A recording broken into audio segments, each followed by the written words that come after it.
Hey all, good morning, happy Thursday. May it be bright and luminous and everything that God promises for you. Um, so today I'm not going to be reading a poem, but I am going to be sharing with you a piece that I wrote in 2000, late 2010.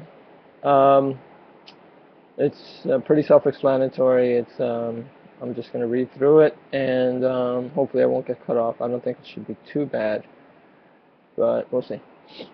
Hope you enjoy. It's called 60 Seconds, or 1 minute, actually. Every 60 seconds, 107 souls depart from the surface of God's green earth. That's to say, every minute, 107 families face the gruesome wrath of impotence as their immediate family suddenly becomes smaller, as their worlds inevitably come crashing down. According to the United States Census Bureau, the average family size in 2010 amounted to 3.14 people, which is rather small when you think about it.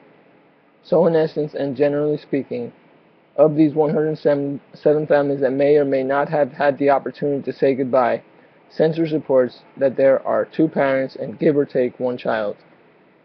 Now, they say that there is no pain comparable to that of a parent having their child pass out of this world and into the next. But is that a pain that could or even should be quantified? The truth of the matter is simple and is the following.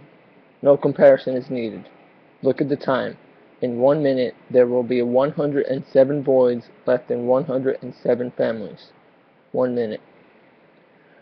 Numbers are just numbers until you realize what they truly indicate.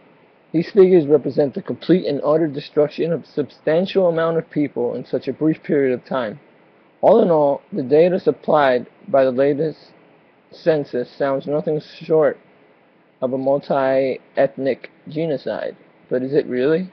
I mean, do we honestly think that God is sitting down with his legs crossed, clipboard on his lap, looking down on us with his pen in his almighty hand on the threshold of tallying the 107th soul? 1 minute has passed, Simon. I trust we've met our quota, old friend. Close the gates. As we joined the 107 families on the frigid minute of my father's departure on Sunday, September 20th, 2009, I realized that life is more than just going through the motions. It's much more than scheduling time out of your busy schedule to actually sit down and let yourself breathe. It's more along the lines of living the present moment and simply letting go and letting God, trusting that he will never give us a cross that we can't bear. Over the course of time, it became so clear to me. Being a citizen of the sky simply means just that as citizens, we will one day regroup at the root of the root and enjoy the pure, total, and absolute awesomeness that is God.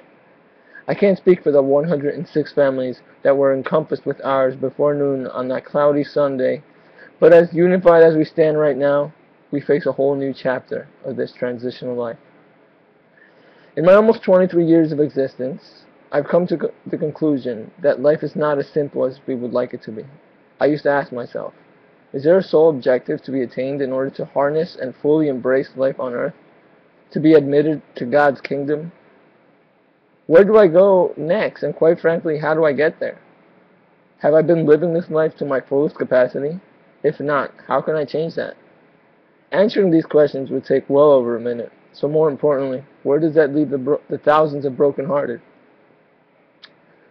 As the children of our dear Father and beloved Mother, my brother and I extend to you, the reader, an invitation to the most transcendental, life-altering experience that we, as mere mortals, can wrap our tiny brains around.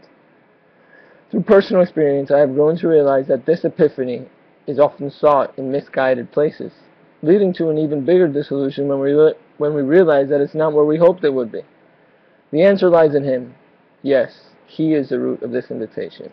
Your reply is all he needs. It is true. We are all citizens of the sky.